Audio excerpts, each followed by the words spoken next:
out the back door, or they were part of it, or they went under the floor, or whatever. And we went in there, and we didn't have an interpreter, and we were mad, and our adrenaline was flowing, and we pointed our weapons at them. And about that time, one of our NCOs come busting through the door. Oh, was he mad at us? But we kind of took exception that these people were shooting at us, so we followed them home. Followed them home. But we didn't hurt anyone that time. Followed them home. You know, you talk about your friends. There's such a closeness there. It's incredible. I know that many other soldiers have mentioned the fact that they're closer than brothers, and it sounds like that indeed was the case with you and these two other guys. Yeah, we were very close. And I lost him for a lot of years, from '66 up to mid-'90s. And then I found out that there was an organization just for, called the Vietnam Security Police Association, just for people who Air Force people who did our job over there. And I went, got online and looked, and here they were both members of it, and their email addresses are there. And so we relinked, and we email once in a while. We did for a few years, and now the last couple of years, their email addresses have gone dead. So. Oh, that is kind of, kind of unnerving. And, yeah, and the one was a detective, and I think he would have been retired by now. And the other one I knew, he was in, had a financial consulting job in California. And it's kind of tough, but at least I had the time when I was able to re-communicate with him, re-examine everything that we'd gone through together, because there were so many things that the three of us had done. And you put it aside. Your tour of duty was over, and how long was that tour? Mine was 10 months. Okay, and why was that? Because the base was new. We all went in there at once, and they absolutely could not, by law, let anyone there more than 12 months. So they started rotating people out at 10 months. And I was one of the first ones to come back, and after that, everyone would have stayed 12 months. 12 months. But you weren't finished with service. You still were in the Air Force, so where did they send you? We went to, I went to Eglin Air Force Base in Florida, and so did Ron Harris.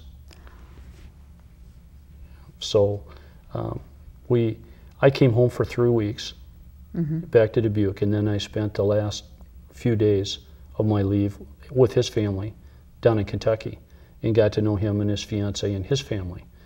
And he had seen so many shot-up planes the year before, he wouldn't fly from his home to our base in Florida. We had to go on a train through Alabama down into Florida. How long were you in Florida then? It was about 2 years. 2 years. It was just wonderful. It was, it is now, I believe, the largest base in the world. It has 9 auxiliary fields. It's so much civilian, experimental programs with aircraft and ordnance and laser laboratories, and this is all stuff that was there in the '60s. I don't know what's there now. But it looks just like Vietnam. Part of it, they trained the Rangers, their Ranger training before they went, jungle training before they went to Vietnam.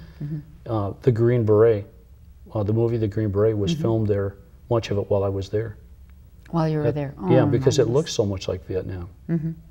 Swamps and gators and. But I guess, how was it for you personally? Because we were in Thailand. You've already said that your duty wasn't as hard as some of the others, but still you were over there, and then you had to come back to the States. Was the adjustment hard, or was it the fact that you didn't go directly from Thailand to the civilian life? You went from Thailand back into the military life. Did that help? Well, the hard part was coming back and living in a barracks where I had to be inspected again and all that kind of junk that the military does. But shortly after I was back a little while, I made NCO, so then my room didn't have to be inspected, and that was a nice thing. But the beaches there were beautiful. The off-duty time at Fort Walton Beach at Eglin was really wonderful. And then I got my top secret clearance there to guard the SR-71 when it was not unknown aircraft. It would visit there and stay overnight once in a while, and I would guard it. And also I guarded something called Dune Moon, which is a project to end the Vietnam War. And they would drop sensors all along the DMZ, was the idea, and they tried it there. And then anytime anyone walked near it, each sensor had a unique signal that it would transmit to an aircraft, and then that would go to a big computer. And in that way, they could send troops to stop infiltrators without manning the whole DMZ, was the idea of it. And that was all top secret, and it was full of computers, and that's where I saw my computers. Yeah. It must have just totally intrigued you. It did. That whole all idea. Punched cards and paper, you know, not like magnetic tape. Not at all what computing is today. But. Well, then you got out of service in 1968. Yes. 68. You know, we have this great newspaper,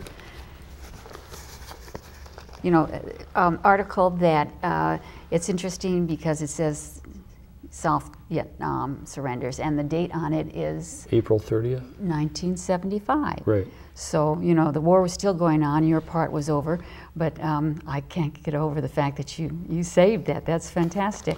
I found it when I was preparing to come over here. But the sad part is, here's a family in Marshalltown. What was that, the last soldier killed? One of the last. One of the last Maybe the soldiers last killed. from Iowa. And, you know, they lost their son as the war ended. As the war ended. See, that's what kind of bittersweet all the way around. Okay, you're out in 68. Do you have any idea what you're going to do with your life now? Well, I knew I was going to find my way into the computer game, but at that time I didn't know how to do it other than just go to a four-year college. So I went to Iowa. I got there late. I got a bunch of stupid classes. Some snotty little underclassmen told me I couldn't even see a computer until I had 2 years of college. I believe that. I believe that that's what they did. You had to take all that undergraduate stuff. Right. So I had a good time for a semester and quit. Came back to Dubuque, and I got a job as a computer operator where they would train me to operate the computer at Celotex Corporation. And then I spent all the time that I could learning to wire the panels and so on there for the type of equipment they had. Then they got a computer, and they let me learn to program it along with another guy. And that got me started. From there to ESCA Corporation, Ertl, Psych here, and Dubuque PAC and FDL and Dubuque Foods, and now Hormel.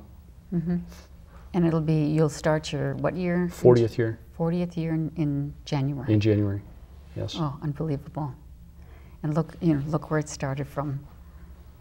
Pretty incredible. I just wish everybody could find their way in the service the way I did. I know it doesn't happen for everyone, but it was really good for me. It surely was. One of the things I know about you is that you happen to be the current commander of the American Legion Post 6. Yes.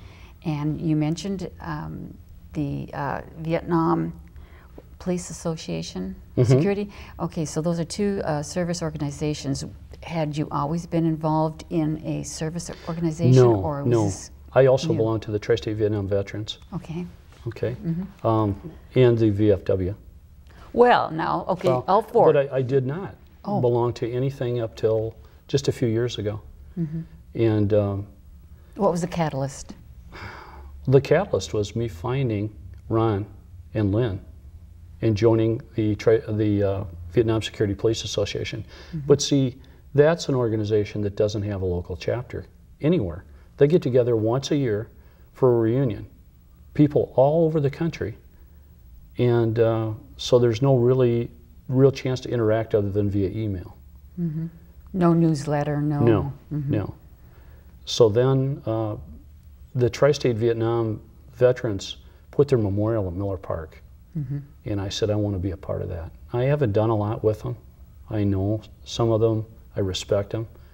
And I respect what they do and how they take care of that down there. And I love seeing that monument. My wife and I walk our dog down there year round. So I always support them financially. But then my wife, she's a member of the Dubuque, the organizer of the Dubuque Rhythm Cloggers for like 16 years now. And they were looking for a place to to practice. And my father-in-law, who's a American Legion member,